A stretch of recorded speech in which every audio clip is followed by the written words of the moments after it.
Pocos lo saben, pero hubo papas que no predicaban la fe.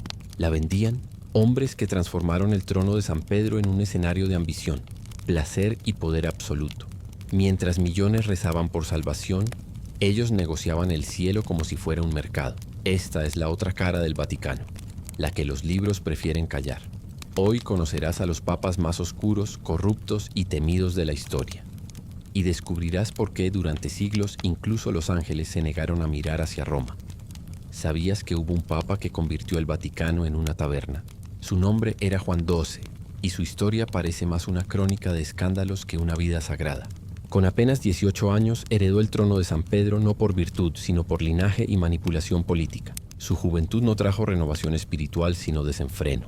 Bajo su mandato, los pasillos del Vaticano se llenaron de fiestas, apuestas y amantes. El palacio apostólico se transformó en escenario de lujuria y corrupción, y el mundo cristiano observaba con horror. Ningún papa antes había llevado tan lejos la idea de poder absoluto. Juan XII no gobernaba como un pastor de almas, sino como un príncipe romano. Organizaba banquetes con vino y prostitutas, vendía cargos eclesiásticos y se rodeaba de nobles corruptos. Los cronistas de la época lo acusaron de blasfemia, homicidio y hasta de invocar demonios.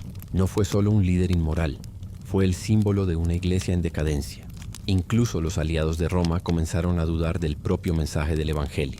Su papado dejó una marca imborrable en la historia y una herida profunda en la fe. Pero ¿cómo llegó un adolescente a gobernar el corazón espiritual del mundo? Su familia, los poderosos Crescentii, dominaba Roma con influencia militar y política. Ellos vieron en el papado una herramienta para asegurar poder y colocaron al joven Octaviano, nombre de nacimiento de Juan XII, en el trono. El muchacho no tenía formación teológica ni vocación religiosa. Su único interés era mantener el control de la ciudad y disfrutar de los placeres del poder. Roma se convirtió en su patio de juegos y el Vaticano en su fortaleza privada. Era un tiempo en que la santidad había sido reemplazada por la política. Las crónicas aseguran que Juan XII apostaba con los tesoros del Vaticano.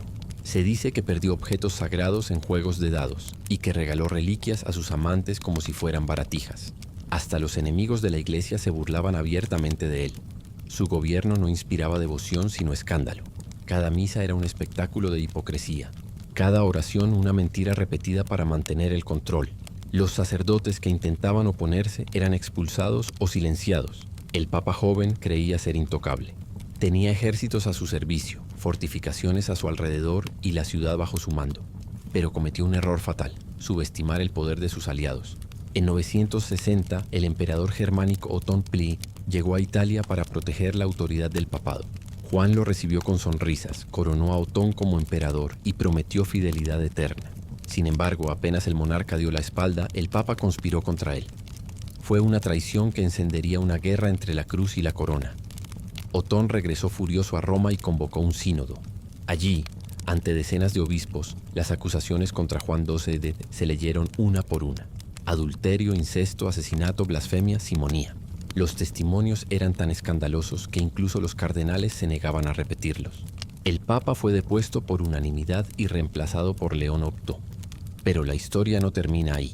Juan XII no aceptó la derrota. Con ayuda de sus seguidores volvió a Roma por la fuerza. Tomó el control del Vaticano, persiguió a sus enemigos y restauró su reinado de terror. Los clérigos leales al nuevo papa fueron torturados o cegados. El joven pontífice se consideraba invencible, como si Dios mismo no pudiera tocarlo. Su soberbia no tenía límites. El Vaticano volvió a ser un palacio de sombras, pero su caída llegaría de la forma más irónica posible. En 964, Juan XII fue encontrado muerto en su cama, en circunstancias misteriosas. Algunos decían que había sido asesinado por el marido de una de sus amantes, otros que el diablo mismo había reclamado su alma. Lo cierto es que murió como vivió, en el pecado y en el escándalo. Su cadáver fue enterrado en silencio, sin honores ni oraciones. Nadie lloró su partida. El joven que había nacido entre privilegios murió sin gloria ni perdón. Su muerte dejó un vacío político y espiritual en Roma. El pueblo ya no confiaba en sus líderes, y los reinos europeos comenzaron a cuestionar la autoridad del papado. La iglesia, manchada por la corrupción, tardaría décadas en recuperar su credibilidad. El caso de Juan XII se convirtió en advertencia para los siglos venideros, un recordatorio de que el poder sin virtud solo corrompe, y de que incluso el trono más santo puede ser ocupado por el diablo disfrazado de papa. Pero esta historia apenas comienza. La caída de Juan XII encendió una cadena de intrigas dentro del Vaticano. Familias nobles romanas empezaron a disputar el control de la Santa Sede. Los papas siguientes ya no eran elegidos por su fe, sino por su apellido. El papado se convirtió en una dinastía, un juego de herencias y favores, y con ello nació una nueva era de oscuridad, la de la pornocracia romana. El trono de Pedro ya no pertenecía a los santos, sino a los poderosos. Roma se transformó en un tablero político donde la fe era solo una excusa. La corrupción del siglo X fue tan profunda que muchos la llamaron la edad de las tinieblas del papado. Juan XII fue solo el inicio de una cadena de pontífices que usarían la iglesia como arma de poder. Su ejemplo enseñó a otros cómo aprovechar el miedo y la fe para dominar. El oro sustituyó las oraciones y las coronas sustituyeron las mitras. El Vaticano se convirtió en símbolo de contradicción, el lugar más sagrado del mundo, gobernado por los hombres más impíos. Y en medio de esa tormenta surgirían papas aún más ambiciosos. Algunos venderían el trono, otros lo heredarían como un título nobiliario. Pero la figura de Juan XII siguió resonando durante siglos. Su historia fue citada por reformadores como Lutero y Erasmo como ejemplo del pecado institucionalizado. Era el retrato de una iglesia que había olvidado su alma. Y aunque su nombre se perdió entre crónicas y polvo, su sombra nunca desapareció. Cada escándalo posterior del Vaticano evocaba su memoria. Era la advertencia eterna. Ningún poder humano puede sostenerse cuando traiciona lo divino. Y así, el joven papa se convirtió en leyenda oscura de la cristiandad. La ironía es que siglos después, algunos cronistas intentaron rehabilitar su figura. Alegaban que sus enemigos, especialmente Otón Hino, habían exagerado los rumores, que parte de las acusaciones eran propaganda política, y que tal vez Juan XII fue más víctima que villano. Pero las pruebas históricas son implacables. Su vida pública, sus decisiones y sus alianzas confirman su corrupción. A veces la verdad no necesita demonios, solo ambición. Su reinado fue breve, pero su impacto fue inmenso. Demostró que el papado, si caía en manos equivocadas, podía destruir su propia autoridad. Los fieles comenzaron a distinguir entre la fe y la institución, y esa separación sería la semilla de futuras reformas religiosas. El pueblo entendió que los hombres podían vestir de blanco y seguir siendo culpables. La santidad, descubrieron, no siempre viene con una corona, y el poder casi nunca viene con pureza. Juan XII fue un espejo de su tiempo, una Roma dividida entre la devoción y la decadencia. Su historia no fue una excepción, sino el síntoma de un mal mayor. El Vaticano en aquel entonces reflejaba la fragilidad humana en su forma más peligrosa, la que se disfraza de fe. Y aunque los siglos cambiaron los nombres, la lucha entre poder y espiritualidad siguió viva. El trono de Pedro continuaría siendo un campo de batalla, y cada nuevo papa heredaría no solo una corona, sino una maldición. Una herencia que aún hoy pesa sobre los muros del Vaticano, porque detrás de cada muro dorado, de cada vitral perfecto, hay historias que el tiempo intentó borrar. Historias como la de Juan XII, el papa adolescente que vendió la santidad por placer. El primer gran escándalo que marcó el inicio de los papas malditos. Su legado fue la advertencia que nadie quiso escuchar. Porque donde hay poder absoluto, el pecado encuentra un trono. Y en Roma, ese trono tenía nombre y apellido. Pero el siguiente papa iría aún más lejos. No solo corrompería la fe, la vendería al mejor postor. Existió un papa que incluso llegó a vender el trono de San Pedro como si fuera una propiedad privada. Su nombre era Benedicto IX, y su historia redefine el concepto de corrupción dentro de la Iglesia. Fue elegido papa siendo apenas un adolescente, y gobernó 3 veces, como si el Vaticano fuera su propio negocio. Sus enemigos lo llamaban el demonio vestido de pontífice, y no estaban tan lejos de la verdad. Durante su papado, Roma se hundió en el caos. Las alianzas se compraban con oro y los sacramentos con favores. La fe se convirtió en moneda, y el papado, en una subasta Benedicto IX, provenía de la poderosa familia tusculana, la misma que ya había colocado a varios parientes en el trono papal. Su ascenso fue puro nepotismo.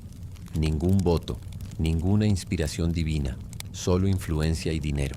Cuando lo eligieron tenía entre 18 y 20 años, aunque algunos cronistas aseguran que era aún más joven.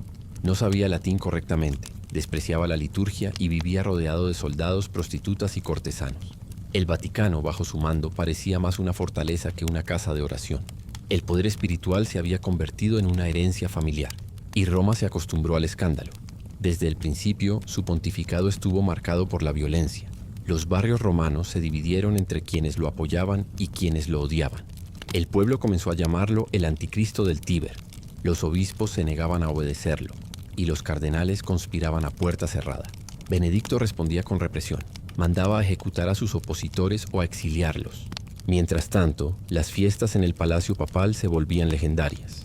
El joven papa se rodeaba de lujos impensables y banquetes interminables. Las acusaciones contra él eran tan escandalosas que incluso los cronistas más prudentes evitaban repetirlas. Se le atribuían actos de brujería, sodomía, simonía y asesinato. Algunos decían que había vendido cargos eclesiásticos a cambio de placeres carnales. Otros que bendecía ejércitos a cambio de oro y títulos. Cada día surgía un nuevo rumor, y cada rumor parecía más creíble que el anterior. La santidad había abandonado Roma. Solo quedaba la ambición, pero lo más impactante aún estaba por venir. Tras años de conflictos, revueltas y traiciones, Benedicto IX se cansó de reinar. No porque quisiera redimirse, sino porque necesitaba dinero. En un acto sin precedentes en la historia de la Iglesia, decidió vender el papado. Sí, literalmente lo vendió. Su comprador fue su propio padrino, Juan Graciano, un sacerdote honesto que deseaba restaurar el orden espiritual. El precio: una fortuna en oro. Graciano tomó el nombre de Gregorio VI, y por un breve momento, la Iglesia pareció recuperar la decencia. Pero el escándalo ya había explotado por toda Europa. El mundo entero se enteró de que el trono de Pedro tenía precio. Las crónicas lo describen como la vergüenza eterna de Roma. El acto de Benedicto IX no solo destruyó su reputación, profanó la idea misma del papado. El Vaticano, símbolo de pureza, había sido transformado en mercado, y la palabra de Dios en mercancía. Sin embargo, Benedicto no tardó en arrepentirse, o mejor dicho, en arrepentirse de haber vendido demasiado barato. En 1047 regresó con un ejército y recuperó el trono papal por la fuerza. Roma volvió al caos. 3 papas reclamaban el mismo título: Gregorio VI, Benedicto IX y Silvestre III, un rival anterior. Fue el primer cisma triplo de la historia. Las iglesias se dividieron, los fieles no sabían a quién obedecer, y el papado se convirtió en un espectáculo grotesco. La silla de Pedro era ahora una silla musical. El emperador Enrique III, cansado del escándalo, decidió intervenir.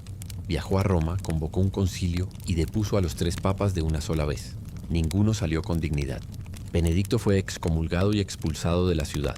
Gregorio VI fue perdonado pero obligado a retirarse. Y Silvestre desapareció de la historia como una sombra. El trono quedó vacío y el mundo cristiano avergonzado. El daño, sin embargo, ya estaba hecho.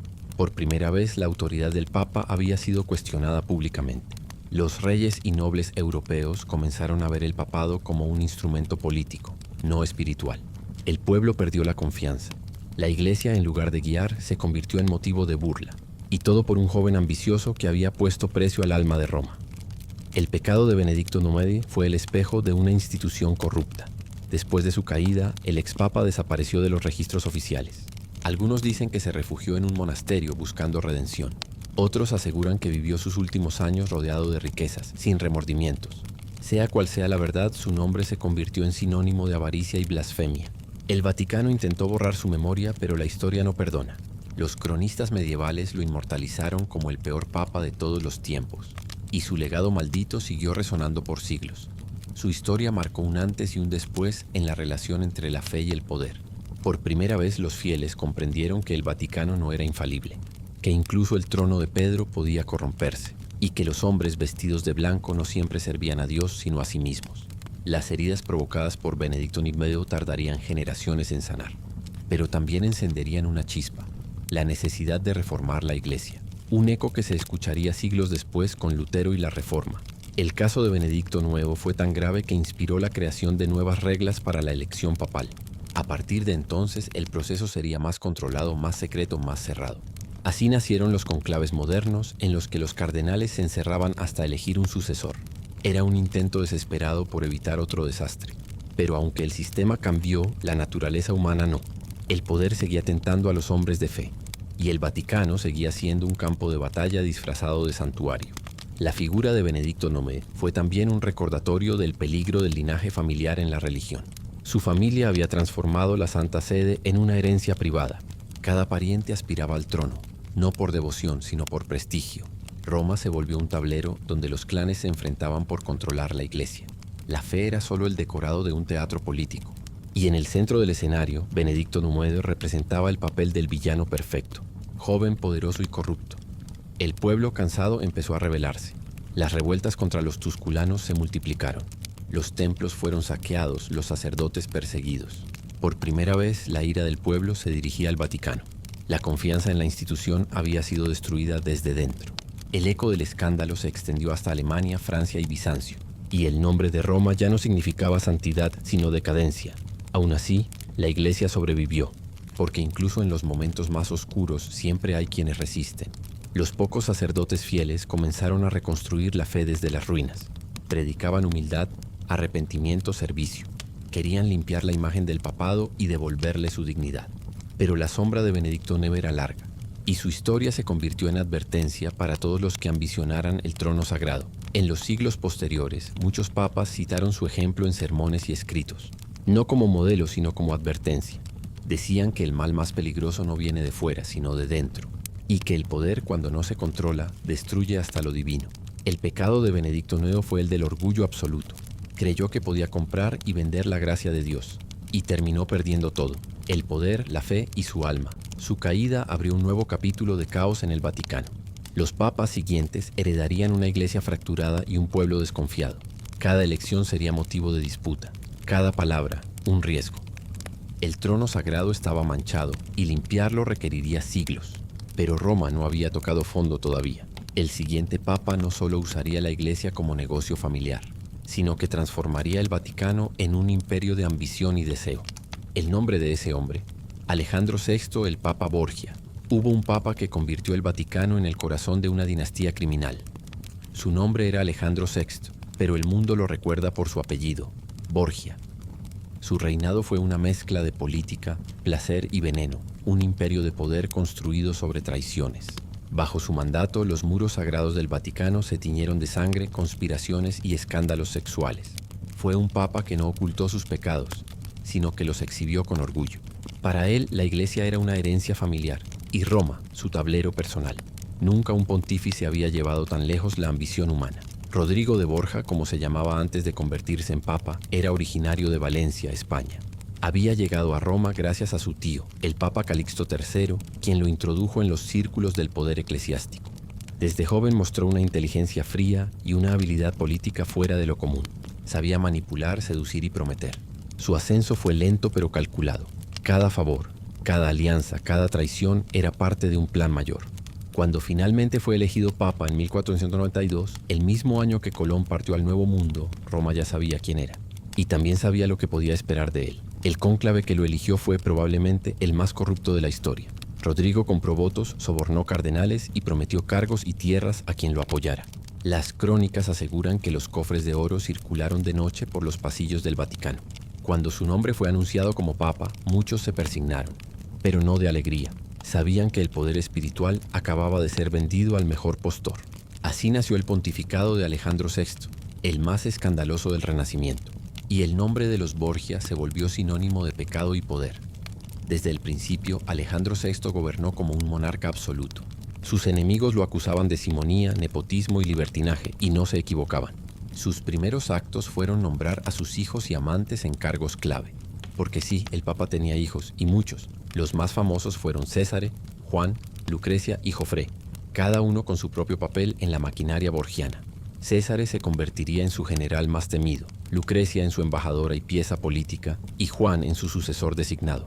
El Vaticano, bajo los Borgia, se volvió una corte familiar. Los banquetes papales se hicieron legendarios. El vino corría como agua, las mesas rebosaban de carnes exóticas y los salones se llenaban de música y sensualidad. Roma no era ya la ciudad santa, sino una Babilonia renacida. Uno de los eventos más recordados fue el llamado Banquete de las Castañas, donde 50 cortesanas bailaron desnudas ante el Papa y sus hijos. Los testigos hablaron de apuestas, joyas y favores concedidos a cambio de placer. La frontera entre lo sagrado y lo profano desapareció, y el Vaticano se convirtió en el epicentro de todos los vicios. Pero detrás del placer se escondía una mente calculadora. Alejandro VI no era solo un hedonista, era un estratega político brillante. Su ambición era convertir a los Borgia en la familia más poderosa de Europa. Para eso usó matrimonios, guerras y alianzas como piezas de ajedrez. Césare Borgia, su hijo favorito, abandonó el sacerdocio para convertirse en comandante militar. Bajo el escudo de la iglesia, conquistó regiones enteras de Italia central. El Papa bendecía cada batalla, como si la guerra fuera un sacramento. Los enemigos del Papa caían misteriosamente. Algunos morían envenenados, otros desaparecían sin dejar rastro. El rumor del veneno borgiano, conocido como cantarella, se esparció por toda Europa. Era una mezcla mortal de arsénico y vino dulce. Se decía que los Borgia lo usaban en banquetes para eliminar rivales y heredar fortunas. Nada se probó oficialmente, pero las muertes oportunas se acumulaban, y Roma temblaba ante el poder invisible del veneno papal. Incluso dentro de su familia la ambición provocó tragedias. En 1497, su hijo Juan Borgia, duque de Gandía, fue hallado muerto en el río Tíber. El cuerpo tenía múltiples puñaladas y el asesino nunca fue identificado. El rumor más fuerte señalaba a su propio hermano César. Juan era el heredero político, y su muerte dejó libre el camino para el ascenso de César. El Papa, devastado, juró justicia, pero el caso se desvaneció, y con el tiempo el silencio papal confirmó las sospechas. César se convirtió en el brazo armado del Vaticano. Con la bendición de su padre reunió ejércitos, conquistó ciudades y ejecutó enemigos. Su brutalidad era temida incluso entre los mercenarios italianos. Maquiavelo, que lo conoció personalmente, lo describió como el modelo perfecto de príncipe moderno. Bajo su mando, el poder de los Borgia se expandió desde Roma hasta el Adriático. Pero cada victoria traía nuevos enemigos, y la iglesia se hundía más en el escándalo. Lucrecia Borgia, por su parte, fue usada como herramienta política. El Papa la casó 3 veces, cada unión sirviendo a los intereses de su familia. Los rumores la pintaban como envenenadora y seductora, aunque muchos historiadores creen que fue víctima del poder de su padre y su hermano. Su belleza y su astucia la convirtieron en una figura legendaria. Roma la amaba y la odiaba. En cada matrimonio, un reino ganaba o perdía poder. Lucrecia era el rostro dulce de la dinastía más temida de Europa. El Vaticano, bajo Alejandro VI, funcionaba como una monarquía. Los impuestos de los fieles financiaban guerras, castillos y banquetes. Las indulgencias se vendían abiertamente, prometiendo el perdón de los pecados a cambio de oro. La corrupción era tan evidente que los mismos sacerdotes comenzaron a cuestionar la legitimidad del Papa. Los sermones ya no hablaban de fe, sino de dinero. Y el pueblo empezó a murmurar: el infierno está en Roma. La era del escándalo estaba alcanzando su punto máximo, pero Alejandro VI no se detenía. Soñaba con un imperio que rivalizara con el del propio César. Mandó construir fortificaciones, acuñar monedas con su rostro y colocar el emblema Borgia en cada rincón del Vaticano. Para él, el papado no era un cargo espiritual, sino una corona hereditaria. Su arrogancia crecía tanto como su poder, y con cada conquista su caída se acercaba, porque ni siquiera los más poderosos escapan del veneno que esparcen. En 1503, durante un banquete en el Vaticano, Alejandro VI de César enfermaron repentinamente. El Papa murió pocos días después en medio de agonía y fiebre. La ironía fue cruel. Se decía que habían intentado envenenar a un cardenal enemigo, pero el veneno había sido servido por error en sus propias copas. Roma no lloró su muerte. Sus enemigos celebraron con fuego y campanas. El cuerpo del Papa fue expuesto en San Pedro, hinchado y oscuro. Nadie quiso tocarlo. Su muerte marcó el final de la dinastía Borgia. César fue arrestado, exiliado y finalmente asesinado en España. Lucrecia sobrevivió, pero vivió entre remordimientos y sospechas. El nombre Borgia quedó grabado en la historia como sinónimo de ambición y corrupción. Incluso siglos después los papas evitarían mencionarlo. Era el recuerdo incómodo de una era en que el Vaticano fue gobernado por el deseo. El poder absoluto había cobrado su precio. Alejandro VI dejó un legado tan oscuro como fascinante. Su reinado inspiró novelas, óperas y leyendas. Fue odiado por los moralistas y admirado por los políticos, porque detrás de sus pecados había un genio del control y la manipulación. Nadie entendió el poder como él, y nadie lo usó con tanta falta de escrúpulos. Era el retrato perfecto del Renacimiento y de su decadencia. Su caída, sin embargo, no limpió a la Iglesia. El daño estaba hecho, y las semillas de la Reforma ya estaban sembradas. Los abusos, las ventas de indulgencias y el lujo papal encendieron la ira de los fieles. Décadas más tarde, Martín Lutero levantaría su voz contra ese sistema, y la sombra de Alejandro VI estaría detrás de cada palabra, porque su reinado fue el punto más bajo de la moral eclesiástica y el inicio de una revolución espiritual. Roma, después de su muerte, intentó borrar todo rastro de los Borgia. Sus retratos fueron destruidos, sus estatuas retiradas, sus nombres tachados de los archivos. Pero la historia no olvida. Cada piedra del Vaticano parece aún murmurar su nombre, porque el poder puede cambiar de manos, pero el pecado deja cicatrices eternas. Alejandro VI fue el espejo de la humanidad disfrazada de santidad, y su historia nos recuerda que la fe, sin virtud, se convierte en teatro. Su vida fue una advertencia para todos los que gobiernan en nombre de Dios. Demostró que el poder espiritual, cuando se mezcla con la ambición, se vuelve más peligroso que cualquier espada. El Vaticano se recuperaría con los siglos, pero nunca sería el mismo. Los Borgia transformaron la religión en espectáculo y la fe en instrumento político. Sus nombres aún resuenan en los pasillos de la historia, y cada vez que un líder religioso abusa de su poder, el eco de Alejandro VI vuelve a escucharse, porque el pecado, como el veneno, siempre deja huella. Pero el infierno no había terminado de arder. Después de los Borgia, Roma conocería otro horror: el Sínodo del Cadáver, una de las escenas más macabras de toda la historia de la Iglesia. Un papa desenterrado, juzgado y condenado después de muerto. Una venganza absurda, nacida del poder, el miedo y la locura. Si Alejandro VI convirtió el Vaticano en un imperio de pecado, su predecesor había hecho de él una morgue de odio. Y esa historia es todavía más escalofriante. Prepárate para conocer el juicio más grotesco del cristianismo, el de Formoso, el Papa Cadáver. ¿Sabías que hubo un papa que desenterró a su antecesor para juzgarlo en público? Sí, literalmente. El cuerpo podrido, vestido con sus vestiduras papales, fue sentado en un trono frente a un tribunal. Era el año 897, y Roma presenciaba el espectáculo más macabro de su historia. El protagonista, Esteban VI, un pontífice consumido por el odio, la venganza y la locura. El acusado, Formoso, un papa muerto desde hacía 9 meses. Lo que debía ser un juicio espiritual se convirtió en una pesadilla grotesca. La historia lo recuerda como el Sínodo del Cadáver, la humillación más espantosa jamás ocurrida en la Iglesia. Para entender cómo se llegó a ese horror, hay que retroceder unos años. El siglo IX fue uno de los más turbulentos para el papado. Las familias nobles romanas se disputaban el control de la Iglesia como si fuera un trono político. El papado ya no representaba santidad, sino poder y herencia.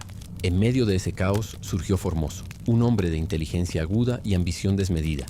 Había sido obispo de Porto y diplomático astuto, pero también un enemigo peligroso para quienes querían dominar Roma. Su papado, aunque breve, dejó huellas profundas, y también muchos enemigos. Formoso fue acusado de conspirar contra varios papas anteriores. Los rumores decían que había apoyado a reyes extranjeros para manipular las elecciones pontificias. Algunos lo veían como reformador, otros como traidor. Lo cierto es que logró mantener el equilibrio en un tiempo de guerra y traiciones. Pero su muerte no puso fin al odio. Sus enemigos esperaban el momento perfecto para vengarse. Y ese momento llegó cuando Esteban VI tomó el trono. El infierno iba a desatarse sobre un cadáver. Esteban VI heredó una iglesia en ruinas, pero también una obsesión: destruir el legado de Formoso. Creía o fingía creer que su antecesor había sido un impostor, que su elección había sido ilegal y que todas sus decisiones, ordenaciones, decretos, nombramientos debían ser anuladas. Pero no bastaba con borrar su nombre. Esteban quería humillarlo, castigarlo y demostrar que incluso después de muerto podía juzgarlo. Así nació una idea tan absurda como monstruosa: un juicio post-mortem. En enero del año 897, los sirvientes del Papa abrieron la tumba de Formoso. El hedor era insoportable, pero las órdenes eran claras. El cuerpo fue lavado, vestido con las ropas papales y colocado en un trono dentro de la Basílica de San Juan de Letrán. Los gusanos aún se movían entre las telas. El cadáver, rígido y ennegrecido, fue coronado de nuevo, para ser juzgado. Los cardenales, aterrorizados, fueron obligados a participar en el juicio. El espectáculo estaba a punto de comenzar. El tribunal se llenó de sacerdotes, soldados y curiosos. El Papa Esteban VI presidía la sesión con furia en los ojos. A un lado, el cuerpo de Formoso parecía observarlo en silencio. El juicio comenzó con una pregunta absurda: ¿por qué, siendo obispo de Porto, usurpaste el trono de San Pedro? Obviamente el muerto no respondió. Un diácono fue designado como su abogado y debía responder en su nombre. Era la locura hecha liturgia. Durante horas, Esteban gritó, insultó y gesticuló frente al cadáver. Los asistentes temblaban, sin atreverse a intervenir. Cada palabra del Papa sonaba más como un exorcismo que como una acusación. Finalmente, el tribunal lo declaró culpable de todos los cargos. La sentencia fue tan absurda como cruel. Se le despojaría de su pontificado, se anularían sus actos y se profanaría su cuerpo. Los sirvientes arrancaron las vestiduras sagradas del cadáver, y el horror apenas comenzaba. Uno por uno, lesinoto, fueron cortados los 3 dedos de la mano derecha con los que solía bendecir. El sonido seco de los huesos quebrándose resonó en la basílica. Los restos fueron arrastrados por el suelo, cubiertos de insultos. El cadáver fue lanzado a una fosa común, pero Esteban no estaba satisfecho. Ordenó que lo desenterraran de nuevo y lo arrojaran al río Tíber. El cuerpo flotó entre las aguas contaminadas de Roma, como un símbolo de la locura humana. Los romanos comenzaron a susurrar: el infierno está en la ciudad santa. Y no estaban equivocados. Poco después, el horror se volvió contra su creador. Unos meses más tarde, una serie de terremotos sacudió Roma. Los ciudadanos interpretaron aquello como castigo divino por el crimen cometido. El río Tíber se desbordó y el cuerpo de Formoso reapareció milagrosamente en las orillas. El pueblo vio en eso una señal celestial. Sacaron el cadáver del agua, lo limpiaron y lo volvieron a enterrar con honores. Y el furor contra Esteban VI estalló como fuego. La justicia divina parecía haber despertado. Las calles se llenaron de gritos y rebeliones. El pueblo, indignado, irrumpió en el palacio de Letrán. Esteban VI fue arrestado, despojado de su vestimenta y encerrado en una celda oscura. El papa que había profanado a un muerto se convirtió en prisionero de los vivos. Poco después fue estrangulado en su celda por los guardias. Su cuerpo fue arrojado en una zanja sin nombre. Así terminó el pontífice más demente de la historia, y el Vaticano trató de olvidar el episodio para siempre. Sin embargo, el daño ya estaba hecho. El sínodo del cadáver destruyó por completo la credibilidad del papado. La Iglesia fue vista como un circo de poder y locura. Las cortes europeas se burlaban de Roma. Los fieles se alejaban de la fe, y el nombre de Formoso se convirtió en un símbolo de injusticia y profanación. Nunca antes el Vaticano había caído tan bajo, y nunca volvería a ser igual. Décadas más tarde, el Papa Teodoro II trató de reparar el daño. Declaró nulo el juicio contra Formoso y ordenó que su cuerpo fuera enterrado nuevamente con respeto. Pero el trauma persistió. El episodio quedó grabado en la memoria colectiva como una advertencia. El poder, cuando se mezcla con la locura, convierte la fe en espectáculo. Y Roma se había convertido en el escenario del horror. Los muros de la basílica aún guardaban el eco de los gritos, y el olor de la corrupción no se disiparía fácilmente. El sínodo del cadáver se convirtió en un símbolo universal de decadencia moral. Ningún otro acto representó mejor la obsesión del hombre por dominar incluso la muerte. La imagen de un cadáver juzgado por sus enemigos marcó el inicio de una larga era de vergüenza para la Iglesia. Era el reflejo más puro del poder sin límites. Un recordatorio de que la ambición puede pervertir incluso lo sagrado, y de que el odio, cuando se disfraza de justicia, es la peor forma de pecado. Roma nunca olvidaría aquel espectáculo blasfemo, ni el nombre de quien lo había provocado. Muchos historiadores creen que Esteban VI estaba mentalmente enfermo. Su comportamiento errático y sus decisiones irracionales lo demuestran. Pero otros sostienen que fue manipulado por las facciones políticas de Roma, que el juicio no fue una locura personal, sino un acto calculado de venganza. Sea cual sea la verdad, el resultado fue el mismo: el descrédito absoluto del papado. La Iglesia se vio como una institución capaz de desenterrar a sus propios muertos. El poder había perdido su alma, y la fe, su inocencia. El eco del sínodo se extendió durante siglos. Poetas, escritores y cronistas lo recordaron como el episodio más oscuro del cristianismo. Dante Alighieri lo mencionó en su Divina Comedia como ejemplo de corrupción eclesiástica. Y los reformadores del siglo XVI lo usaron como prueba de que la Iglesia necesitaba redención. El cadáver de Formoso se convirtió en una metáfora del alma humana, violada por el poder. Una advertencia eterna sobre los peligros de la venganza. El juicio más cruel jamás celebrado, y el silencio de Dios como testigo. Pero incluso después de esa atrocidad, la historia del Vaticano no se limpió. La sucesión papal siguió marcada por la intriga, el soborno y la violencia. El trono de Pedro se convirtió en un premio para los más astutos. Cada nuevo papa heredaba no solo un cargo, sino una herida abierta, y cada generación encontraba nuevas formas de profanar lo sagrado. El sínodo del cadáver no fue un accidente, sino un síntoma. El síntoma de una iglesia que había perdido su norte espiritual y que aún no había tocado fondo. Porque después de la locura de Esteban VI, Roma viviría otra era de terror. La de los papas guerreros y los papas tiranos. Hombres que empuñaban la cruz en una mano y la espada en la otra, que gobernaban con hierro, fuego y miedo. El Vaticano volvería a llenarse de conspiraciones, alianzas y traiciones. El poder seguía siendo la verdadera religión. Y la sangre, su liturgia secreta. El próximo capítulo, Urbano VI, el papa que gobernó con el puño del terror. ¿Sabías que hubo un papa que convirtió el Vaticano en una prisión? Su nombre era Urbano VI, y su reinado fue tan sangriento que los cardenales preferían el exilio antes que verlo en persona. Gobernó con puño de hierro, desconfiando de todos y castigando incluso a quienes lo habían elegido. Durante su pontificado, Roma se convirtió en un campo de miedo y silencio. Los pasillos del Vaticano estaban llenos de espías, las celdas repletas de clérigos torturados, y el eco de sus gritos se mezclaba con los cantos litúrgicos. La fe se transformó en terror. Urbano VI fue elegido en 1378, en medio del caos que siguió al regreso del papado de Aviñón. Durante casi 70 años, los papas habían vivido en Francia, lejos de Roma. Cuando el pueblo exigió que el nuevo pontífice fuera italiano, los cardenales cedieron ante la presión. Eligieron a Bartolomeo Prignano, arzobispo de Bari, un hombre que parecía piadoso y racional. Pero tras su elección algo cambió. El nuevo papa reveló una personalidad autoritaria, paranoica y brutal. El Vaticano no tardó en darse cuenta de que había elegido a un tirano. Desde el primer día, Urbano mostró su verdadera naturaleza. Insultaba públicamente a los cardenales, gritaba durante las reuniones y acusaba a todos de traición. Su temperamento explosivo no conocía límites. Rechazaba consejos, ignoraba tradiciones y humillaba a los más cercanos. Decía que Dios le hablaba directamente y que él era el único capaz de purificar la iglesia. Quienes lo rodeaban comenzaron a temer por su vida.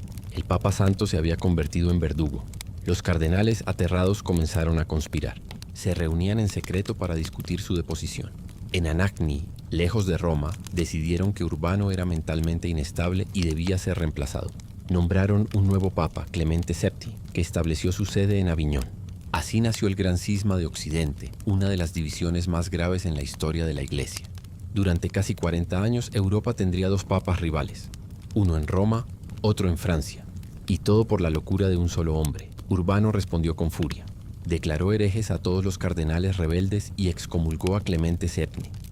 Organizó ejércitos, aliados y conspiraciones para defender su trono. El Vaticano se militarizó. Sus enemigos eran perseguidos, capturados y en muchos casos ejecutados. Los palacios sagrados se llenaron de gritos y cadenas. El miedo reemplazó a la fe. Y Roma se convirtió en un infierno bajo control divino. Pero lo más aterrador fue su paranoia creciente. Urbano comenzó a sospechar incluso de sus fieles. Veía traidores en todas partes, enemigos ocultos bajo cada sotana. Ordenó que se espiara a los obispos y cualquier comentario podía ser motivo de tortura. Creó una red de informantes dentro del clero. El Vaticano se transformó en un estado policial. Los rezos se mezclaban con susurros de miedo. Y la voz del Papa se volvió la de un dictador.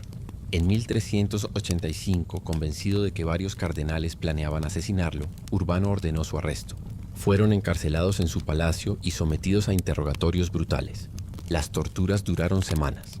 Algunos murieron en las celdas, otros fueron ejecutados públicamente. El Papa disfrutaba presenciar los tormentos, justificando su crueldad como purificación espiritual. El Vaticano se había convertido en su tribunal personal, y Roma en su prisión.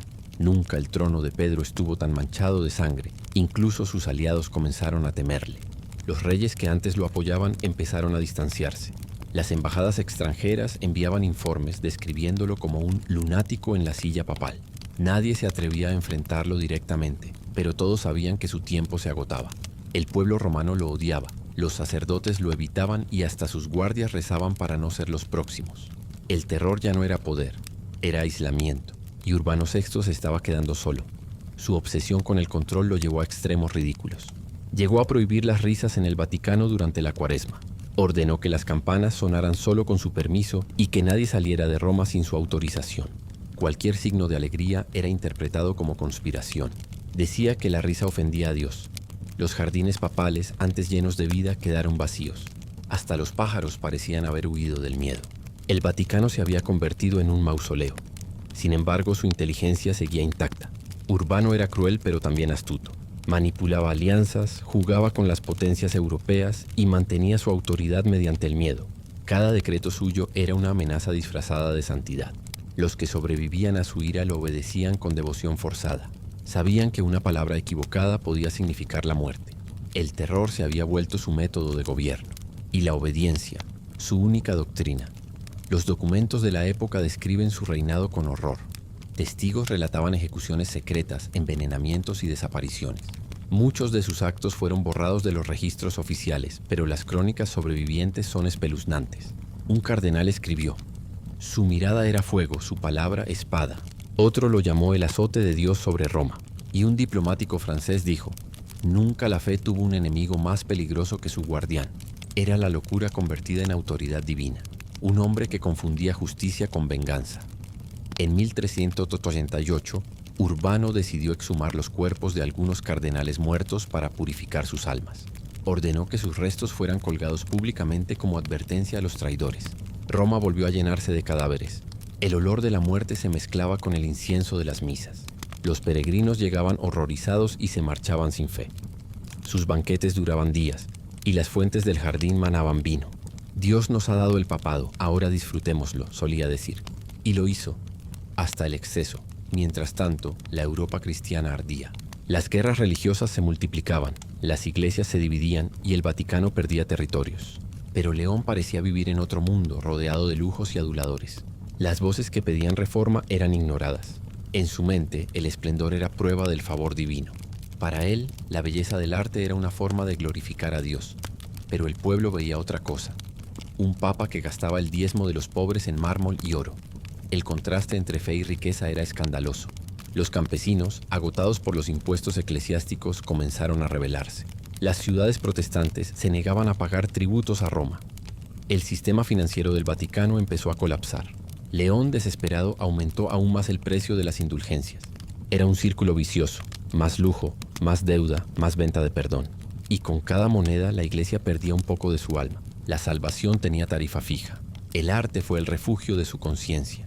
León Detis veía en la belleza una forma de justificar su mandato. Patrocinó a Rafael, quien pintó los frescos del Vaticano, y a Miguel Ángel, que levantó la cúpula de San Pedro. El Papa se presentaba como el mecenas de Dios, el guardián del Renacimiento. Y en parte lo fue. Su impulso cambió para siempre la historia del arte. Pero la contradicción era evidente. Mientras construía el templo más majestuoso de la cristiandad, destruía la fe que lo sostenía. Era un constructor y un sepulturero a la vez. En 1520, León Detis excomulgó oficialmente a Lutero. Pero su gesto fue inútil. El fuego ya se había extendido. Alemania, Suiza, Inglaterra y Escandinavia rompieron con Roma. La unidad de la Iglesia había desaparecido. Por primera vez, el Vaticano ya no era el centro del mundo cristiano. La autoridad papal se fragmentó en pedazos, y el Papa, que soñó con ser recordado como mecenas del arte, pasó a la historia como el hombre que vendió el cielo. Sus últimos años fueron un intento desesperado por recuperar el control. Pero ni las bulas ni las alianzas podían frenar el cambio. Europa había despertado. El mensaje de Lutero resonaba más fuerte que las campanas de Roma. León, enfermo y agotado, comenzó a darse cuenta del desastre que había provocado. Sus banquetes se volvieron más silenciosos, sus risas más cortas. El esplendor que lo rodeaba ya no lo consolaba, y la culpa lo perseguía como sombra. En 1521, León Detis murió repentinamente a los 45 años. Algunos decían que fue envenenado, otros que el exceso lo consumió. Murió rodeado de riquezas, pero pobre de fe. Sus últimas palabras fueron un suspiro de ironía. He disfrutado el papado. Roma quedó en shock. El Vaticano perdió su mecenas, pero también a su símbolo de corrupción. Y el mundo cristiano, su inocencia. El Renacimiento había llegado a su fin espiritual.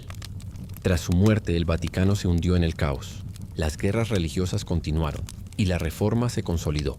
El oro ya no podía comprar obediencia. La iglesia, dividida y desprestigiada, buscó desesperadamente redimirse. Pero la herida abierta por León Detis tardaría siglos en cerrar. Fue el papa que más contribuyó al arte, y el que más daño hizo a la fe. El precio del mármol fue el alma de Roma. Sin embargo, su legado artístico sobrevivió al tiempo. Los frescos, las cúpulas y los templos que financió aún deslumbran al mundo. Cada piedra del Vaticano cuenta su historia. La de un papa que confundió belleza con redención. Para muchos fue el último gran pontífice del esplendor clásico. Para otros, el símbolo perfecto de la decadencia moral. Entre el cielo y el oro eligió el oro, y el mundo entero pagó el precio. La gloria del Renacimiento. Costó la fe de una civilización, el eco de su reinado aún resuena. La venta de indulgencias provocó el mayor cisma en la historia del cristianismo. Y aunque la Iglesia intentó rectificar, el daño era irreversible. León Detis no solo fue un papa, fue un espejo de su época. Un hombre atrapado entre la devoción y la avaricia, entre la belleza y el pecado. Su nombre se convirtió en advertencia y en leyenda. El Vaticano jamás volvió a ser igual. Y la palabra reforma cambió para siempre el curso de la historia. Pero la historia del poder y la corrupción papal aún no había terminado. Después del oro vendría la sangre. Roma volvería a temblar bajo otro pontífice, Sixto IV, el papa que convirtió el Vaticano en una red de conspiraciones, asesinatos y nepotismo. El arte seguiría brillando, pero esta vez manchado de traición. El trono de San Pedro se transformaría otra vez en un campo de intrigas, porque si el oro había corrompido el alma de la Iglesia, la ambición la llevaría aún más lejos. El siguiente capítulo: los papas del veneno y la sombra.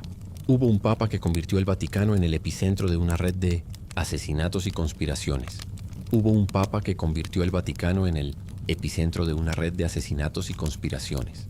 Su nombre era Sixto IV, y bajo su mandato la Santa Sede dejó de parecer un templo, para volverse una trampa mortal. Fue el arquitecto de una de las intrigas más sangrientas del Renacimiento, la conspiración de los Pazzi, una trama que manchó de sangre las iglesias de Florencia. El papa que debía representar la paz de Dios bendijo el asesinato de sus enemigos. Convirtió la religión en arma, la diplomacia en veneno y el altar en campo de batalla. Sus oraciones se mezclaban con juramentos de muerte, y su reinado marcó el nacimiento del Vaticano como poder político absoluto. Sixto IV no nació en el lujo. Su nombre original era Francesco della Rovere, hijo de un humilde pescador de Liguria. Estudió teología con los franciscanos, destacando por su inteligencia y ambición. Su ascenso fue meteórico, de fraile pobre a general de la orden, y finalmente papa en 1471. Parecía un ejemplo de virtud, hasta que el poder lo transformó. En cuanto se sentó en el trono de San Pedro, su alma piadosa se disolvió entre el oro y la intriga. Roma no tardó en descubrir que bajo la sotana del santo latía el corazón de un político despiadado. Y el Vaticano, una vez más, se convirtió en una corte de sombras. El nepotismo fue su primera gran marca.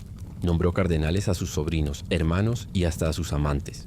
Entre ellos destacó Giuliano della Rovere, futuro Papa Julio II, conocido como el Papa Guerrero. Los della Rovere formaron una dinastía dentro del Vaticano, acumulando tierras, títulos y ejércitos. El Papa usaba el poder espiritual como escudo para sus negocios familiares.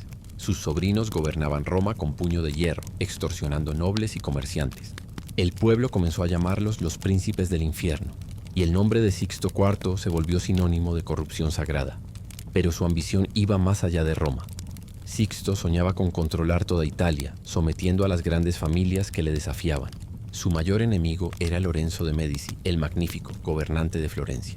Los Medici representaban el poder civil y el esplendor humanista del Renacimiento. Eran banqueros del Papa, pero también sus rivales más peligrosos. Sixto no soportaba su influencia ni su independencia, y así comenzó a gestar una de las conspiraciones más infames de la historia: el plan asesinar a los Medici. Durante una misa, la conspiración fue orquestada junto con la familia Pazzi, enemigos jurados de los Medici. El Papa bendijo el complot en secreto y ofreció indulgencias a los asesinos. Incluso su sobrino, Girolamo Riario, participó en la planificación. El 26 de abril de 1478, durante la misa de Pascua en la Catedral de Florencia, el crimen se llevó a cabo. Giuliano de Medici fue apuñalado 19 veces frente al altar, mientras su hermano Lorenzo lograba escapar herido. El templo se tiñó de sangre, y los cánticos sagrados se mezclaron con los gritos del asesinato. El infierno se desató dentro de una iglesia, y Roma guardó silencio. Cuando Florencia descubrió la implicación del Papa, la furia fue total. Los conspiradores fueron colgados en público, incluso en las ventanas del palacio. Los cuerpos de los Pazzi quedaron expuestos como advertencia. Lorenzo de Medici juró venganza contra Sixto IV, y las relaciones con Roma se rompieron. El Papa, lejos de arrepentirse, excomulgó a todos los florentinos. Declaró que quienes habían matado a los asesinos cometían sacrilegio.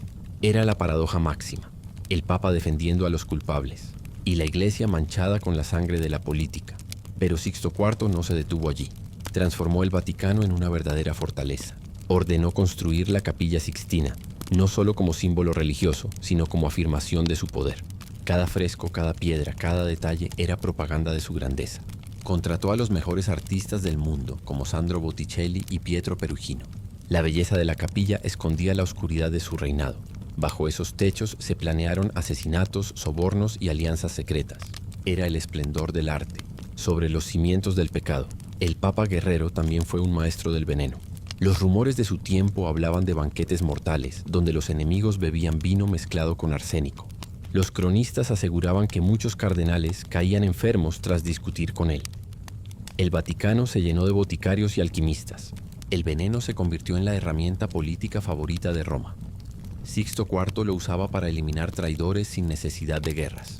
La muerte se servía en copas de cristal dorado, y el miedo se volvió la ley no escrita del papado. Su política exterior fue igual de agresiva. Financió guerras entre reinos cristianos, apoyó invasiones y vendió indulgencias para costear ejércitos. La Iglesia se convirtió en una máquina de guerra disfrazada de institución divina. Los soldados marchaban con la cruz en el pecho y la espada en la mano. El Papa bendecía las batallas, prometiendo perdón a los que mataran por su causa. Era la cruzada moderna, ya no contra infieles, sino contra cristianos rebeldes. Roma ardía en conflictos y su pontífice parecía disfrutarlo.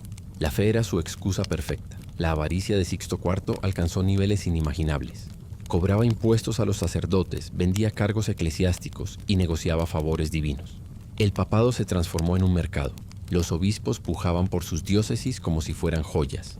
Los documentos papales se vendían como pergaminos de oro, y cada pecado tenía su precio exacto. Los fieles rezaban menos por amor a Dios, y más por miedo al Vaticano. Era la era del comercio espiritual. Sin embargo, su legado arquitectónico fue colosal. Además de la Capilla Sixtina, mandó construir puentes, hospitales y bibliotecas. Su mecenazgo impulsó el arte y la ciencia, pero todo tenía una intención política.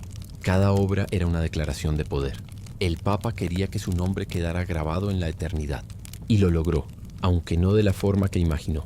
Hoy su capilla es símbolo de belleza, pero también de corrupción y ambición. Un monumento a la dualidad del alma humana.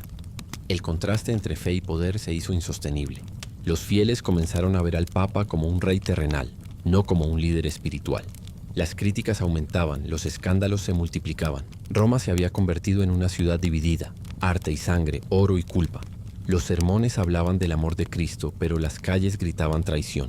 La contradicción se volvió insoportable incluso para los propios sacerdotes. Y la pregunta resonaba entre los muros del Vaticano. ¿Seguía existiendo Dios en medio de tanto pecado? Los últimos años de Sixto IV fueron de paranoia y aislamiento. Temía ser envenenado por sus propios cardenales. Su salud se deterioró rápidamente y su mente se llenó de visiones. A veces hablaba solo, diciendo que veía ángeles y demonios disputando su alma. Murió en 1484 rodeado por pocos fieles y muchos enemigos. Roma recibió su muerte con un silencio inquietante. Y su cadáver, dicen, se hinchó tanto que el olor invadió el Vaticano. Era el precio final de una vida manchada por el poder. Tras su muerte, la ciudad estalló en caos. Los romanos saquearon los palacios papales, destruyendo símbolos de su reinado. Los de la Rovere huyeron de la ciudad perseguidos por las turbas.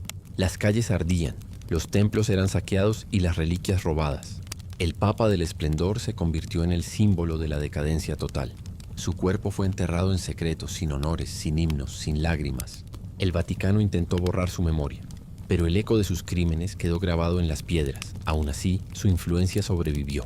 Su sobrino, Julio II, heredó su ambición y su brutalidad. Sería recordado como el Papa que empuñó la espada para conquistar Italia. La dinastía de la Rovere continuó moldeando el Vaticano con hierro y fuego. Sixto IV había abierto el camino, el de los papas guerreros, los que rezaban por la mañana y marchaban a la guerra por la tarde. El papado se había transformado en monarquía. Y la fe. En conquista con Sixto IV, el Vaticano perdió su inocencia.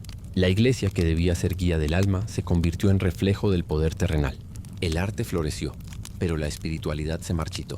La belleza se usó como máscara de la ambición, y los templos como escenarios de traición. El Renacimiento no fue solo luz, sino también sombra. Y en esa sombra, el Papa Sixto IV reinó con puño de hierro, el arquitecto del arte y del pecado. Su historia es la de un hombre que creyó ser elegido por Dios para dominar el mundo, y terminó dominado por su propio deseo. Convirtió la fe en política, la devoción en espectáculo, y el Vaticano en un reino terrenal de intrigas. Su legado sigue vivo en los frescos que llevan su nombre. Bellísimos, sí, pero nacidos del horror, porque incluso el arte más sublime puede nacer del pecado. Y Sixto IV fue su mejor ejemplo. El siglo XV cerró con su muerte, pero también con una herencia envenenada. La Iglesia había perdido el rumbo y la corrupción se había vuelto norma. Los reyes miraban a Roma con desconfianza y los fieles con miedo. La palabra del Papa ya no era divina, sino política. El Vaticano se preparaba sin saberlo para una nueva era de fuego. El siglo XVI traería un pontífice aún más temido, más violento y más ambicioso. El Papa que haría temblar a reyes y cardenales por igual. El siguiente capítulo. Alejandro VI, el Papa del veneno perfecto. El Borgia. ¿Sabías que hubo un Papa que bendijo el veneno y coronó al pecado? Su nombre era Alejandro VI, pero el mundo lo recuerda con un solo apellido, Borgia. Su pontificado fue una mezcla explosiva de lujo, lujuria y muerte. Durante su reinado, los pasillos del Vaticano se llenaron de asesinos, cortesanas y traidores. El veneno se volvió un sacramento y la traición, una forma de oración. Fue el Papa que transformó la Santa Sede en una corte infernal. Y bajo su sombra, Roma conoció el verdadero significado de la palabra corrupción. Alejandro VI nació como Rodrigo Borgia, en Valencia, España. Desde joven mostró una mente brillante y una ambición sin límites. Era sobrino de Calixto III, otro Papa Borgia, quien lo llevó a Roma y le abrió las puertas del poder. Allí, Rodrigo aprendió el arte de la manipulación, la diplomacia y el pecado. Su carisma era hipnótico, su inteligencia política, temible. Sabía seducir tanto con palabras como con favores. Y Roma poco a poco cayó rendida a sus pies. La historia apenas comenzaba. Cuando fue elegido Papa en 1492, compró literalmente el trono de San Pedro. Los cardenales recibieron sobornos, joyas, cargos y promesas. El Vaticano se transformó en un mercado abierto. Nadie se escandalizó. En Roma todo tenía precio, incluso la gracia divina. Pero Alejandro llevó esa práctica a un nivel nunca antes visto. Su elección fue celebrada con banquetes, vino y danzas. La corte papal se convirtió en un carnaval eterno. El infierno vestía de oro. Desde el principio su objetivo fue claro: fundar una dinastía papal. Nombró cardenales a sus hijos ilegítimos, otorgó tierras a sus amantes y cargos a sus aliados. La imagen del Papa como guía espiritual había sido destruida. El trono de Pedro parecía un trono de tortura, y el cristianismo, un imperio del miedo. Aún así, Urbano seguía convencido de ser elegido por Dios. Creía que su crueldad era necesaria para limpiar el mundo del pecado. Predicaba que el dolor redimía, incluso cuando él mismo lo provocaba. Era un papa que se veía como instrumento de la ira divina. Sus sermones se llenaron de amenazas de fuego eterno y castigo. El amor cristiano fue reemplazado por miedo y obediencia, y la salvación por silencio. La fe se había transformado en una prisión espiritual. Pero su reinado estaba llegando al límite. Su salud mental y física comenzaron a deteriorarse. Pasaba noches enteras sin dormir, escribiendo decretos incoherentes. Hablaba solo, jurando escuchar voces celestiales. Algunos decían que veía demonios en su habitación, otros que reía mientras rezaba. La frontera entre lo divino y lo demencial desapareció, y Roma aguardaba su caída con miedo y esperanza. En 1389, Urbano sufrió una caída misteriosa desde su caballo durante una procesión. Las heridas no parecían graves, pero pronto su cuerpo comenzó a hincharse. El veneno fue la primera sospecha, aunque nunca se probó. Durante días deliró entre gritos y maldiciones. Murió solo, odiado y temido, sin sacramentos ni compañía. Su cadáver fue enterrado en secreto, sin honores. Nadie rezó por su alma, y Roma respiró al fin en silencio. La muerte de Urbano VI no trajo paz inmediata. El cisma continuó, y el daño a la autoridad papal fue irreparable. Europa estaba dividida entre dos iglesias, dos papas, dos verdades. Los reinos se aliaban por conveniencia, no por fe. La figura del papa ya no era sagrada, era política. Y la herida abierta por Urbano sangraría durante décadas. Su legado fue una iglesia temida, no amada, un trono vacío de compasión. Con su muerte muchos creyeron que el terror había terminado, pero el miedo ya se había convertido en costumbre. El papado, acostumbrado a gobernar con mano dura, siguió ese ejemplo. La paranoia y la ambición se volvieron parte del poder eclesiástico. El Vaticano, una fortaleza más que una casa de Dios, y la fe, una herramienta más para someter. Los ecos de Urbano resonaban en cada nuevo pontífice, y la sombra del miedo se alargaba sobre Roma. Los siglos siguientes intentarían borrar su memoria. Su nombre fue omitido en muchas crónicas y su tumba olvidada, pero la historia siempre encuentra la verdad. Y el recuerdo de Urbano VI sigue siendo una advertencia viva. El poder absoluto, cuando se reviste de santidad, se convierte en tiranía. El miedo puede sostener un trono, pero no una fe. Roma aprendió esa lección con sangre y fuego, y el precio fue la pérdida de su alma. El legado de Urbano fue el de un papa que confundió justicia con crueldad. Su reinado reveló los abismos de la naturaleza humana cuando se cree infalible. Mostró que la fe, sin misericordia, puede transformarse en arma, y que incluso los santos, si se ciegan por el poder, pueden volverse monstruos. Pero la historia del Vaticano aún no había tocado su punto más bajo. Tras la locura de Urbano, vendría la avaricia de los papas renacentistas, hombres que no solo gobernarían con miedo, sino con oro y deseo. El siguiente capítulo, León X, el papa del lujo y la indulgencia. ¿Sabías que hubo un papa que vendía el perdón de Dios por oro? Su nombre era León Etis, y bajo su pontificado el Vaticano alcanzó su punto máximo de esplendor y de corrupción. Fue el papa que convirtió el pecado en negocio, el arrepentimiento en mercancía y la salvación en propaganda. En su tiempo el cielo tenía precio y el infierno descuento. Las calles de Roma se llenaron de artistas, banquetes y lujos pagados con las monedas de los fieles. Mientras los pobres rezaban por misericordia, el Papa celebraba fiestas interminables. El Renacimiento había llegado al Vaticano, y con él el declive espiritual de la Iglesia. León Detis nació como Giovanni de Medici, hijo de la familia más poderosa de Florencia. Los Medici no solo dominaban la banca europea, sino también el arte, la política y ahora la religión. Desde joven Giovanni fue preparado para ocupar el trono de San Pedro. Su educación combinaba teología, filosofía y sobre todo diplomacia. A los 13 años ya era cardenal y a los 37 papa. Su lema no era fe, sino poder, y su reinado demostraría que el Vaticano podía ser tan opulento como cualquier imperio. Al llegar al trono, León X heredó una iglesia endeudada. El lujo de sus antecesores y las guerras papales habían vaciado las arcas, pero en lugar de reformar los gastos, decidió aumentarlos. Su visión del papado era la de un mecenas renacentista: construir, celebrar, impresionar. Mandó levantar palacios, decorar templos y financiar a artistas como Rafael y Miguel Ángel. El Vaticano se convirtió en la joya cultural de Europa, pero esa belleza tenía un precio, y pronto los fieles serían quienes lo pagarían. Para financiar sus proyectos, León X recurrió a un método antiguo: las indulgencias. Originalmente eran actos de penitencia que los fieles realizaban para redimir sus pecados, pero bajo su mandato se transformaron en un negocio masivo. Los predicadores viajaban por Europa prometiendo perdón a cambio de dinero. Tan pronto como la moneda suena en el cofre, el alma salta del purgatorio al cielo, decían. Las iglesias se llenaban de fieles desesperados por comprar la salvación. Era la manipulación más rentable de la historia, y la iglesia nadaba en oro. Uno de los encargados de promover esta venta fue Johann Tetzel, un monje dominico con talento para el teatro. Sus sermones eran verdaderos espectáculos: música, procesiones y lágrimas fingidas. Mostraba cofres y pergaminos con sellos papales, garantizando el perdón inmediato. El pueblo, analfabeto y temeroso, creía cada palabra. Con ese dinero, León X planeaba completar la Basílica de San Pedro, el mayor símbolo del catolicismo, pero también lo usaba para banquetes, cacerías y fiestas privadas. El Vaticano se volvió un palacio renacentista más que una casa de Dios, y la ira del pueblo comenzó a crecer. En Alemania, un monje llamado Martín Lutero observaba con horror lo que ocurría. No podía creer que la salvación se hubiera reducido a una transacción económica. En 1517 escribió sus famosas 95 tesis denunciando el abuso de las indulgencias. Las clavó en la puerta de la iglesia de Wittenberg, sin imaginar que su acto cambiaría el mundo. Las tesis se difundieron rápidamente gracias a la imprenta y la indignación se expandió por Europa. Por primera vez, el poder del Papa era cuestionado públicamente, y el eco de la reforma había comenzado. El reinado de León X estaba a punto de volverse una pesadilla. Al principio, el Papa subestimó a Lutero. Lo consideraba un simple fraile que pronto sería silenciado. Pero el movimiento creció con fuerza, atrayendo nobles, campesinos y pensadores.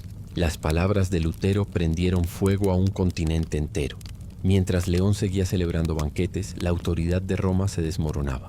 El Vaticano respondió con amenazas y excomuniones, pero era demasiado tarde. La fe había dejado de ser monopolio papal, y el mundo cristiano estaba al borde del colapso. León X intentó detener la reforma por medios políticos. Convocó concilios, envió emisarios y buscó aliados entre los reyes. Pero los intereses económicos y territoriales ya pesaban más que la fe. Los príncipes alemanes vieron en Lutero una oportunidad para liberarse de Roma y quedarse con sus riquezas. El Papa se encontraba atrapado entre el oro y la rebelión, y su credibilidad se deshacía tan rápido como sus monedas. Lo que había comenzado como negocio terminó siendo revolución. Y León, sin saberlo, había cavado su propia tumba espiritual. Aún así, su corte continuaba viviendo en la abundancia. Los banquetes del Papa eran legendarios: platos exóticos, vinos sin fin, músicos y bufones. El Vaticano se llenó de artistas, filósofos y cortesanos que competían por su favor. Los muros de San Pedro resonaban con risas, no con oraciones. Se decía que León X gastaba en un mes lo que un rey en un año. Sus hijos, César, Juan, Lucrecia y Jofré, eran las piezas principales de su tablero. Cada matrimonio, cada asesinato, cada alianza tenía un propósito: consolidar el poder Borgia. El Vaticano dejó de ser casa de Dios para convertirse en el palacio de una familia. Las misas se mezclaban con los negocios, las indulgencias con los sobornos y los pecados con la política. Cesare Borgia, su hijo favorito, fue su reflejo más oscuro. Abandonó el hábito de cardenal para convertirse en general. Con el Josetier, apoyo del Papa, conquistó ciudades, ejecutó enemigos y sembró terror en toda Italia. Maquiavelo lo admiraba tanto que lo usó como modelo en su obra El Príncipe. Su ambición era tan grande como su crueldad. Donde César pasaba, la sangre corría, y su padre lo bendecía en nombre de Dios. El Vaticano tenía ahora su propio ejército personal. Lucrecia, la hija del Papa, fue otra pieza clave. Su belleza y encanto eran legendarios, y su papel político esencial. Alejandro la casó 3 veces, usando cada matrimonio como alianza estratégica. Se decía que su sonrisa valía más que 1000 ejércitos. Pero también corrían rumores más oscuros: incesto, envenenamientos y orgías papales. Nadie sabía cuánto de eso era verdad y cuánto una exageración nacida del miedo. Pero lo cierto es que donde estaba Lucrecia había poder, y donde había poder había muerte. El veneno fue la verdadera arma de los Borgia. Su nombre infundía terror en las cortes europeas. El brebaje más temido se llamaba Cantarella, una mezcla dulce de arsénico y vino. Los enemigos del Papa eran invitados a banquetes, donde bebían su sentencia. Los cuerpos eran encontrados días después, sin señales de violencia. Solo el silencio del veneno hablaba por ellos. El Vaticano, bajo Alejandro VI, se había convertido en un laboratorio de muerte, y el alma de Roma se desmoronaba entre susurros. Los banquetes del Papa eran legendarios. En ellos no se hablaba de religión, sino de placer y conspiración. Las mesas rebosaban de manjares, oro y música. Cortesanas, nobles y cardenales se mezclaban bajo la mirada del pontífice. En uno de esos banquetes, conocido como la Fiesta de las Castañas, 50 mujeres desnudas bailaron frente al Papa y sus hijos. El Vaticano nunca había visto un espectáculo tan profano. El placer se había vuelto una forma de adoración y el escándalo una costumbre. Pero no todo era placer. También había guerra. Alejandro VI usó su posición para expandir su poder territorial. Vendía bendiciones a reyes, coronas a príncipes y perdones a criminales. Cada alianza era un juego de ajedrez con sangre. Los Borgia gobernaban Italia como un clan mafioso bendecido por Dios. Sus enemigos desaparecían misteriosamente. Sus rivales caían en desgracia. Roma estaba dividida entre quienes los temían y quienes querían ser ellos. Y el Vaticano, en vez de espiritual, se volvió imperial. El pueblo romano vivía entre el miedo y la fascinación. Algunos veían en los Borgia a los nuevos Césares, restauradores del poder papal. Otros los consideraban demonios disfrazados de santos. Los sermones eran interrumpidos por gritos y protestas. Las calles se llenaban de cadáveres de traidores y disidentes. El olor del incienso ya no ocultaba el hedor de la muerte. Y las iglesias se convirtieron en refugios para los perseguidos. La ciudad eterna se había transformado en un teatro de terror. Los artistas del Renacimiento, sin embargo, seguían trabajando bajo su protección. El Papa financiaba obras, esculturas y templos para glorificar su nombre. Incluso contrató a Pinturicchio para pintar frescos que retrataban su linaje como si fuera divino. El arte fue su propaganda más eficaz. Cada pincelada ocultaba un pecado, cada mármol, un crimen. Roma brillaba de belleza, pero sangraba en silencio.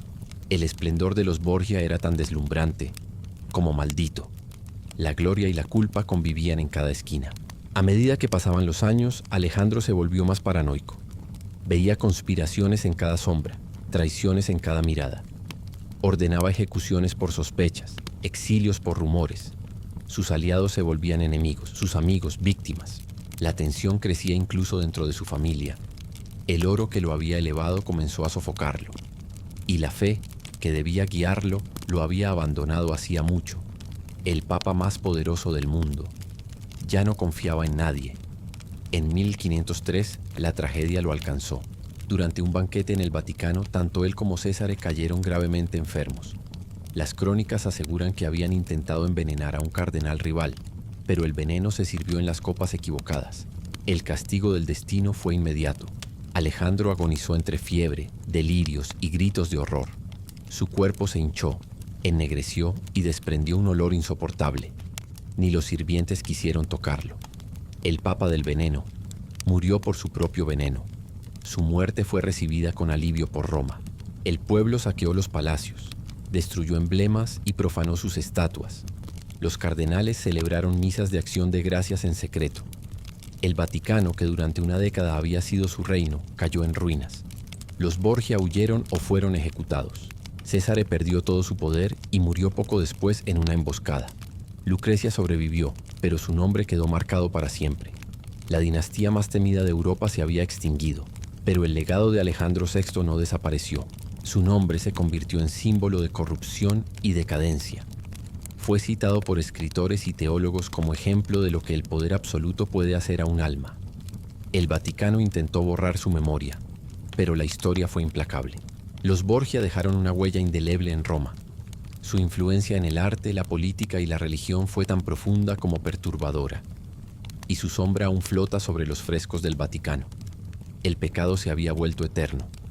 Aún así, no todo fue oscuridad. La obra de los Borgia inspiró reformas posteriores. La Iglesia, avergonzada por su propio pasado, comenzó un lento proceso de purificación. Los papas siguientes intentaron restaurar la moral perdida, pero la herida era profunda. El pueblo ya no creía ciegamente en la santidad del trono. El veneno había traspasado la fe, y el eco de Alejandro VI seguía resonando en cada misa. Durante siglos los historiadores debatieron sobre su figura. ¿Fue un monstruo sin alma o un producto de su tiempo? El Renacimiento fue una era donde el arte y el pecado caminaban juntos, y nadie encarnó mejor esa contradicción que Alejandro VI. Era un mecenas, un padre, un estratega y un criminal. El hombre que quiso unir la gloria de Roma con el poder del cielo, y terminó destruyendo ambos. Su historia es la parábola más amarga del poder. El Vaticano nunca volvió a ser el mismo. Los cónclaves posteriores se volvieron más secretos, más rígidos. El temor a otro Borgia transformó la política papal para siempre. La Iglesia fortaleció sus leyes, pero también su distancia del pueblo. El poder se volvió más controlado, más frío, más burocrático. El fuego había dejado cicatrices, y la fe, un sabor metálico. Roma había sobrevivido al infierno, pero ya no era inocente. En la cultura popular, los Borgia se convirtieron en leyenda. Sus crímenes fueron narrados en libros, óperas y series. Lucrecia, la mujer demonio. César, el príncipe sin alma. Alejandro, el papa del veneno. Pero más allá del mito, hubo un hecho innegable.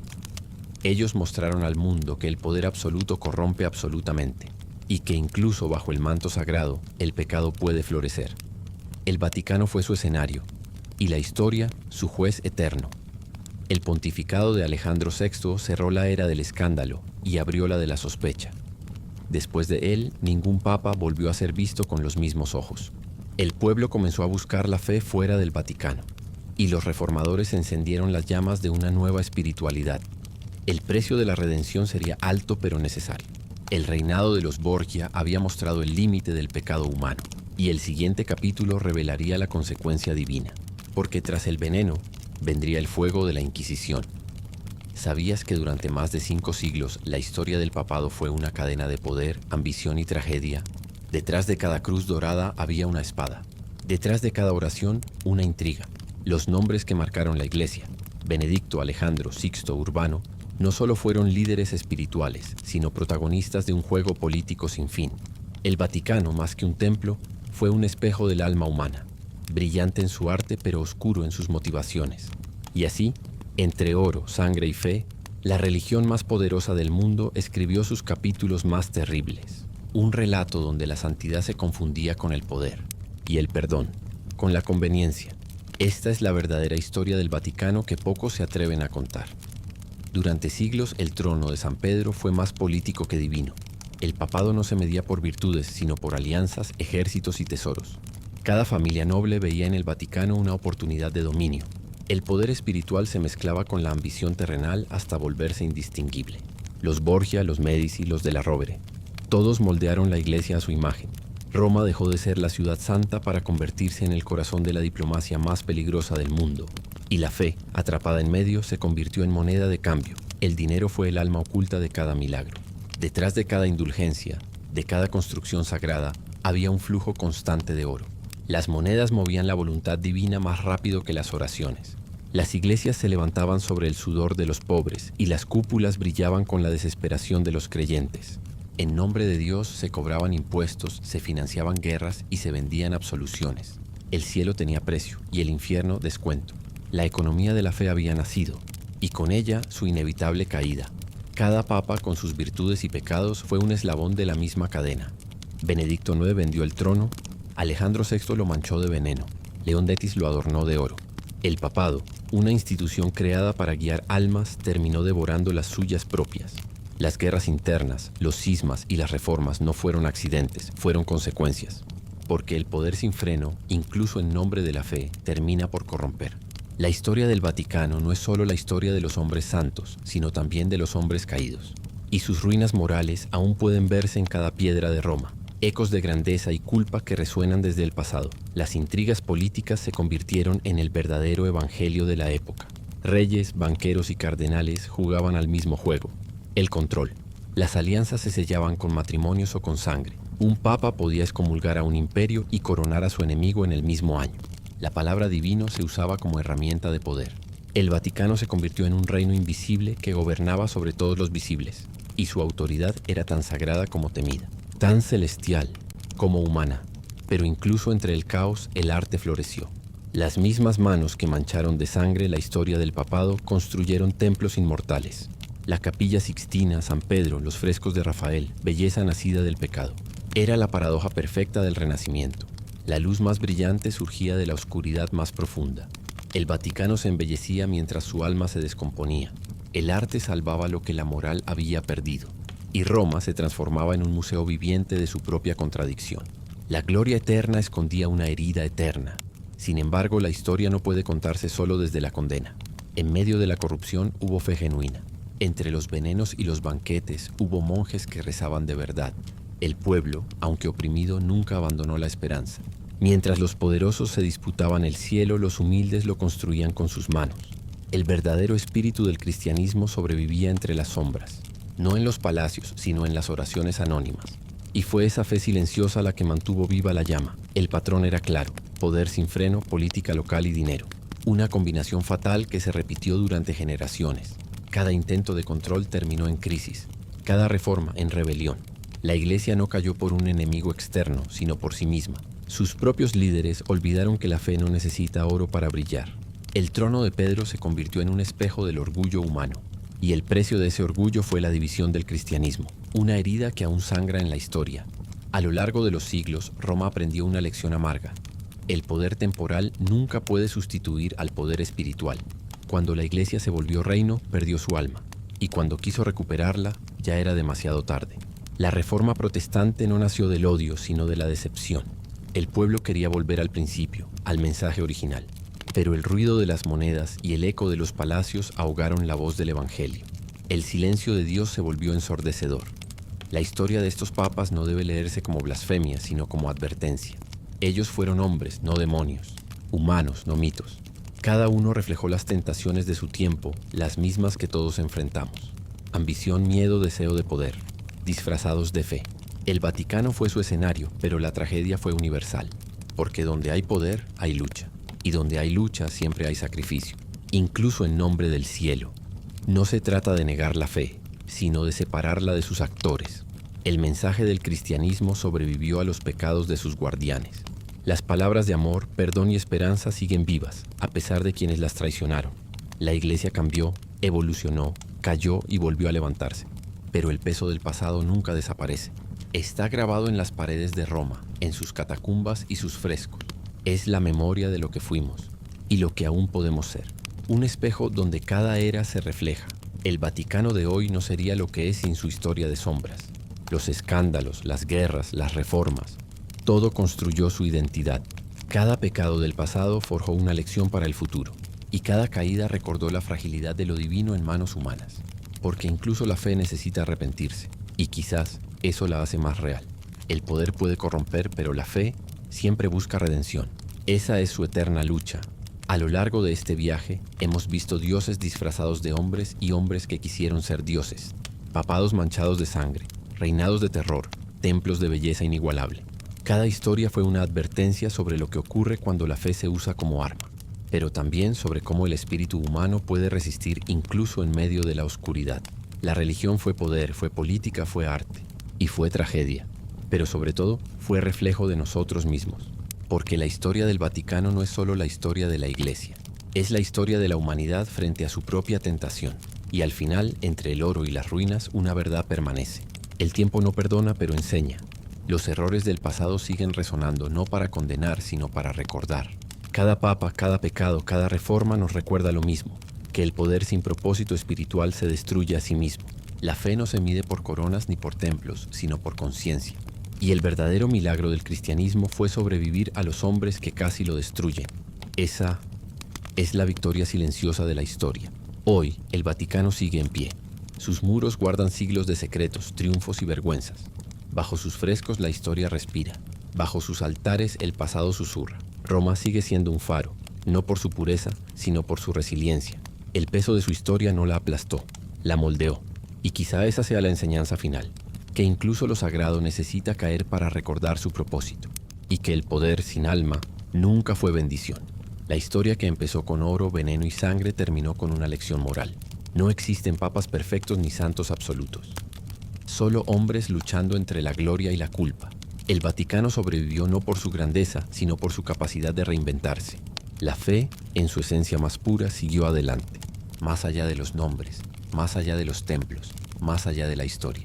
El poder se desvanece, el arte envejece, pero la búsqueda espiritual permanece. Y quizás en ese eco aún se oiga a Dios. El poder sin freno, la política sin límites y el dinero sin medida fueron las raíces del caos, pero también el recordatorio de lo que ocurre cuando la humanidad olvida su propósito. El Vaticano fue escenario de gloria y de vergüenza, de milagros y de traiciones. Y sin embargo, su historia no termina en la caída, termina en la posibilidad de redención, en la comprensión de que incluso los más grandes errores pueden iluminar el camino. El pasado no puede cambiarse, pero puede enseñarnos. Y eso quizás sea la forma más pura de fe. Así concluye esta travesía por los abismos del poder y los reflejos de la fe. Una historia que no busca juzgar, sino comprender. Porque la Iglesia, como el ser humano, es imperfecta, pero eterna en su intento de redimirse. El Vaticano sigue siendo símbolo de lo divino y lo humano, de lo sagrado y lo corruptible. Y su historia, tan luminosa como oscura, nos recuerda que toda luz proyecta una sombra. El poder construye imperios, la fe los sobrevive. Y cuando la historia se repite no es castigo, es advertencia. Roma lo aprendió.